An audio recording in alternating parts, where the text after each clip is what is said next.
Please welcome the legend, Bill Murray.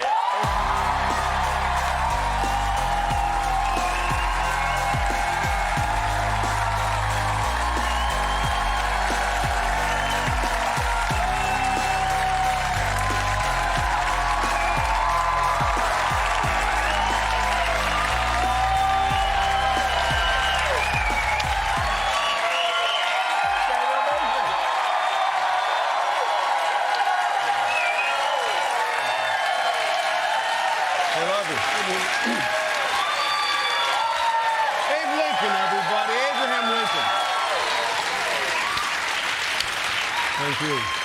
Bill Murray. Thanks. Wow, thank you so much for being the only guest who put the merch on. Yeah, well, I don't know. They told me it was business casual. So, business casual, you know, it's good. I know, we give it to everybody. No one ever does what they're told and wears it on stage. Next one, I also have to thank you for something else. I've never told this story on air, but I was lucky a couple years ago. I was doing shows with Dave Chappelle in Ohio. And they said, hey, Ronnie, we have a plane for you back to New York, but do you mind dropping off Bill Murray along the way? And I was like, are you kidding me? I get to go on a plane with Bill Murray? Does he want me on? And like, no, he's great. Yeah, totally, he wants you on. And you let me get on your plane so I could get out of Ohio. So I really appreciate it. Thanks so much.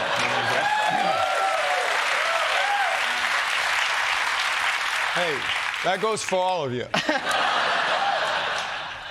And the whole time I was on the plane with you, you were so generous. You were so kind. You were very considerate. You were trying to time the flight so I wouldn't hit traffic in New York. And I couldn't believe like you were talking to me. And the whole time I was like, oh my God, I'm living one of these legendary Bill Murray stories right now. Like I'm in the story that I keep hearing about. And so there's all these stories about you kind of popping up around America. And I just want to ask, like, is this kind of philosophy of life, of this live in the moment randomness, is that something you kind of carry into your self-expression?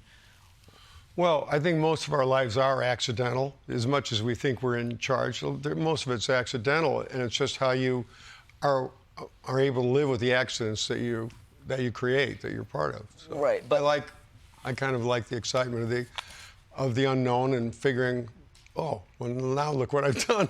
You know, so it's been fun. Yeah, but it is a conscious choice, right, to be present, because not many people can do it. I mean, you've said yourself you tried to make yourself more available. Well, the conscious choices come and go. They come and go. Yeah. But yeah, sometimes they are. So that's why there's sometimes a through line that looks like there's a plan. Yeah. Yeah, but I guess just in terms of Hollywood, applying that philosophy to, you know, this crazy thing we call show business, Hollywood, and you know, your approach to it has always really intrigued me, because you're someone who I feel is, even though you're an icon in the Hollywood system, you still feel like you purposely take yourself outside the system. I mean, is that a conscious choice for you to be? Well, I don't think I'm any good to anyone if I'm just in the system all the time. You know, if you're not going out in the world and coming back with something, you're not doing any good to your family or your world. You know, you got to go out there and live. No, I agree with that. But you acknowledge that's not a common thing for most of these guys in Hollywood. You know, I despise the rest of them. You get excited. You know, you get excited making a career, and you start getting busy, and you know, it's hard. Everything's a distraction, so everything can take you away from, you know, trying to remember yourself and try to, you know, keep it together. Yeah, and I mean, sorry to hop on about, but I just want to emphasize how strongly I feel this embodies your philosophy. And I feel like, because I think it was after Ghostbusters I read that biggest movie in the world at the time, and you immediately kind of moved to France with your whole family and started studying at the Sorbonne, just to get yourself out of it, I guess. Like, yeah, I knew I was a little too weak to. I mean, it was going to be a whole lot of fame, like walking down the streets of New York when you've already saved New York. You know, it's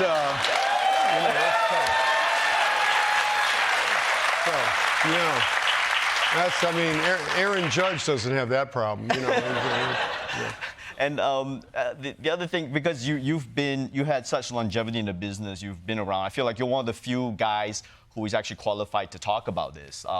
So right now, I feel like we keep looking at the past with these rose-tinted glasses, just with culture. I mean, forget politics, whatever, just culturally when we talk about movies. And you were part of this incredible run of American comedy films. Like it was, Caddyshack, Ghostbusters, Scrooge. You had this run of just stripes of hits.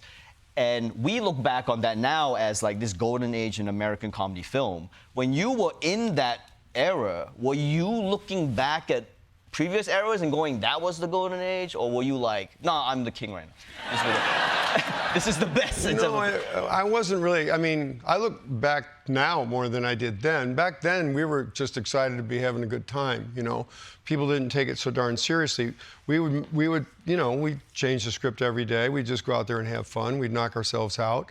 And as long as you're tired at the end of the day, it means you worked hard. You try to be exhausted at the end of every day. And like always trying to find new things to do and just a way to work, And also it's a funny kind of living making movies. You're in a kind of a gypsy world with like 150 people for about 3 months and you live very intimately and then you never see each other again, maybe, So you have to be very devoted to the whole process.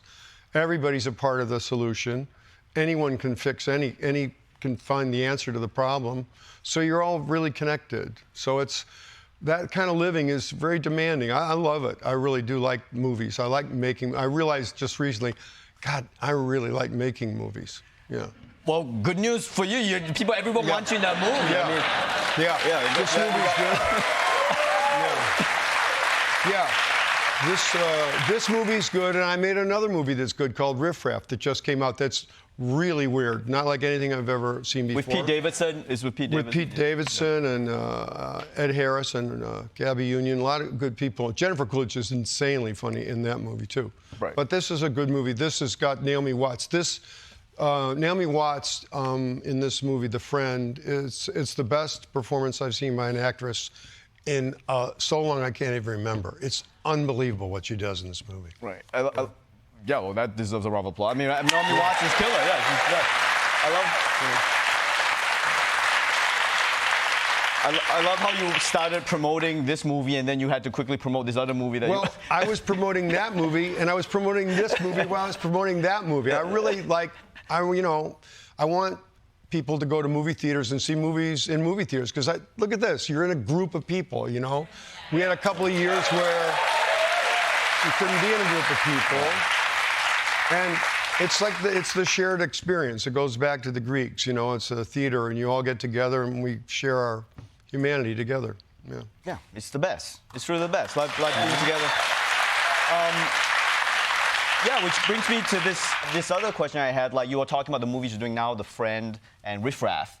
I mean, these are indie movies, and I guess just talking about your career again, there was a moment when, after all these blockbusters and you were the biggest name on the planet, you kind of you went away for a bit and you shifted into this you basically ushered in this new golden age of American independent film with Lost in Translation and all these Wes Anderson movies. And I guess was that planned? Ronnie, I swear to you, there's no plan. There is no plan. There's no plan. But I just like to do what I like, and it happened that those great people like Sofia and Wes Anderson and Jim Jarmusch, these are people who have a real integrity, a real powerful integrity, and a real love and history of film culture.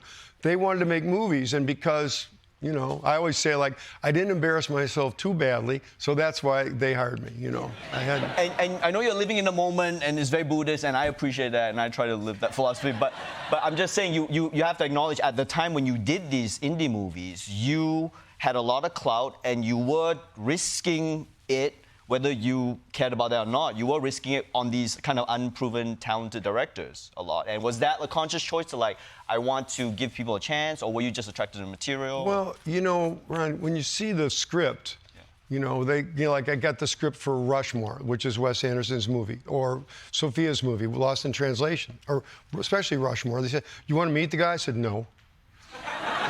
"You don't want to meet the guy?" I said, "No." He knows exactly what he wants to do. Let's go. I didn't need to meet him. I was like, I'll see you at work. Right.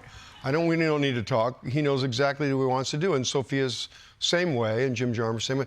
They know exactly what they want to do. Their script is so clear, like what their intention is, that you have great confidence. You know, when you're watching a good movie, you know it in a minute because you just feel so confident with the way the camera moves and the way everything goes.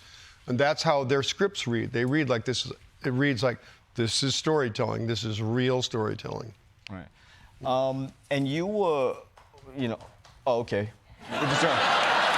Someone's, oh, we can applaud. Look, it's fine to applaud every word this guy says, because I'm doing it too, but... Yeah. Oh, I should say, so these guys wrote a good movie. I should mention the reason we're here, sort of, but David Siegel and Scott McGehee, they took this book written by a New York lady named Sigrid Nunez, and who's really fun. You should have her on the show sometime. She's really cool. Okay. They took her book, which is a great book, and it won the National Book Award, whatever, and made a great screenplay out of it. Well, whatever they give those writers, you know. But they made a great script, and they directed the script together, and it's really good. No, it's really a good movie. I watched it. It's good. It's very touching. Yeah. It deals with some pretty sad topics. A very dramatic role for you, I would say. There's I don't know, I checked with the director. It's not a spoiler alert. You're essentially dead most of the movie. Yeah. But the movie... That's how they wanted it. Yeah, that's how they wanted it. Yeah. You play a dead guy the whole movie, basically. Well, yeah, I'm alive some of the time. I'm alive some of the time. But it's very touching. It's very dramatic. It's a very well-written story. It's really great. And there's an extraordinary... Naomi Watts is great, and there's an amazing dog in the movie. The dog is one of the most responsive animals I've ever seen in my life. When I first saw the first cut of the movie, you would see something would happen in a scene, and there'd be this sort of emotional moment, and you would see the dog react to it. And I kept going. and someone who saw the movie said, "That's AI. That's not a real dog." I said, "That's the dog. The dog heard it and felt it and expressed it. It's an extraordinary thing. So it's a Great Dane, and it's an amazing animal." Okay. Wow. Okay. Sorry. All right. Yeah, and. How do you stop them? How do you control them? No, you can't. They love you. Don't stop the love. Let the love come in. And I know I know you didn't plan this, but one of the themes I noticed in your career is that you have this kind of... There's these animals that pop up in a lot of your films, a lot, in a cool way, you know, like Groundhog Day and the friend, the dog. There's an elephant. There's gophers. Gopher problems. Yeah. So I don't know. Do you think there's something? I know you're not thinking about that, but is there something? What is it about these animals that you think it has something to do with like there's a lot of actors that just don't want to work with me. So I've got to go into the animal kingdom to get a co-star. But it works out okay for me. I don't know. It is funny that it keeps coming up like that. I should be worried. I don't know. No, but the animals are the real ones. I mean, I got bit by the gopher in Groundhog Day. The gopher in Caddyshack blew the place up.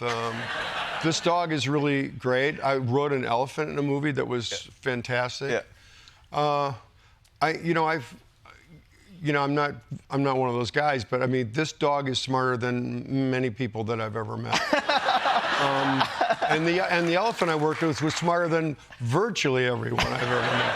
You know, so their intelligence is it's a mystery to us, and it's probably sort of for me it's entry level dealing. You know, they say if before you try to have children, you should have a pet. See if you can care for someone, take care of something, another creature. Yeah. So probably. Okay, I'll look I'm for getting to it a little backwards, but. I'll look for a pet elephant before I don't have kids yet, but let me try to find one. A starter. Yeah. And I mean, you're such a you came up. Not only are you an American icon, but you came up through these iconic American institutions like SNL and created Ghostbusters and Second City, all these institutions. And my question to you is, it feels like these institutions kind of don't have the kind of sheen that they used to have before in terms of attracting all the talent, because now people are going to like TikTok and making a video on their toilet seat, and and I guess my question to you is do you like that? That is that a good thing that these that people are on their toilet making videos and. You know, there shouldn't be any limits about what can be funny, you know? I've been watching a lot of South Park lately. I never really got to watch a lot of South Park. It's brilliant. Yes. It really is. No, South Park is brilliant. It really is brilliant. And they, you know, they can be scatological, they can be anything, but they do it in such an intelligent way that it's constantly amusing to me. But like in terms of like the sheen of the great institutions like Second City or Saturday Night Live, well, I go back with them like Saturday Night Live. When I was there were 7 of us in the cast. Now there's a couple dozen. So there's a lot of people. And Second City used to have like 2 casts, you know. Now they have like a university, you know. They've got like a 7-story building or something with like people taking the classes. So it's not necessarily watered down, and like you can't say Saturday Night is sort of watered down, but there's a lot more people, and it's a little harder to get traction if you're one of the actors. But Saturday Night Live, any week, there can be a sketch that's absolutely brilliant, just like in the early days. Yes. Any week they can make one that's absolutely perfect. But you know, it's just the group. It's a little harder to wrangle because there's, you know, it's a herd. They've got a herd of people. Yeah. But I guess my question, because I revered American institutions, American comedy institutions specifically. That's why I'm here in America. And I came here because my dream was always to take part in it in some way. Look yeah, here, no, I'm lucky, and I'm lucky that these guys give me a shot. But I guess I always saw the value of these institutions. Well, there's a huge value. If you can go through those things, if you can go from one, I always used to say, if you can go through Second City and Saturday Night Live, you can do anything. Right. You can do anything because the intent, I shouldn't say pressure because I believe pressure is sort of imaginary, but the demand to be attentive to what you're doing, and every professional on Saturday Night Live, like every guy on a camera, every prop man, every single person is the top guy, the top woman in their field. So everybody's excellent. So if I screw up, he's looking at me like, nice, yeah. Nice, you know? So, and that's what it was. You were in this environment of real, just a transformative spot where you had to It was an elite pressure cooker. It was elite well, pressure it wasn't exactly, I wanted to say pressure cooker, but I want people to get off of pressure. I don't sort of believe in pressure. I think it's sort of imaginary.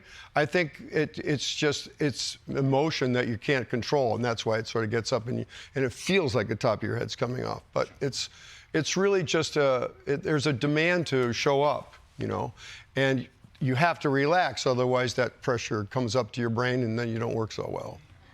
Well, speaking of American institutions, Mr. Bill Murray, your institution. Thanks, Thank you. Thank you so much for the movies you did. Thank you very much. You're one of the people that my mom is excited that I'm interviewing. Oh, great. If when we were kids in Manchester, New Hampshire, we would watch your movies. It brought my family together. If my dad was still around, he would have loved this. He would have loved that I got to meet you. I'm sorry, if my dad were around, he'd love it too. Thanks so much, Mr. Bill Murray, everybody. The Friend opens in New York, March 28th, and nationwide, April 4th. Mr. Bill Murray.